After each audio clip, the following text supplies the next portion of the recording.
Asset এবং লায়াবিলিটির মধ্যে আপনাকে পার্থক্য জানতে হবে। Assets versus liability.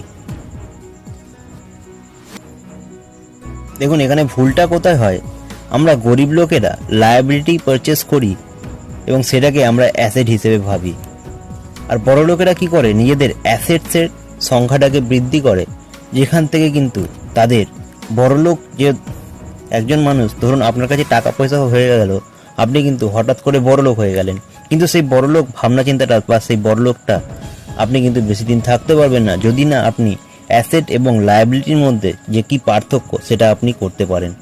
দেখুন তিনি বলছেন অ্যাসেট মানে যে জিনিসটা আমাদের কাছে টাকা নিয়ে আসে, আর লায়াবিলিটি মানে যে জিনিসটা আমাদের থেকে টাকাটা নিয়ে চলে যায়। আপনি কোনটা করছেন? আপনি মনে করুন আপনার কাছে অনেক টাকা এসছে, তাহলে আপনি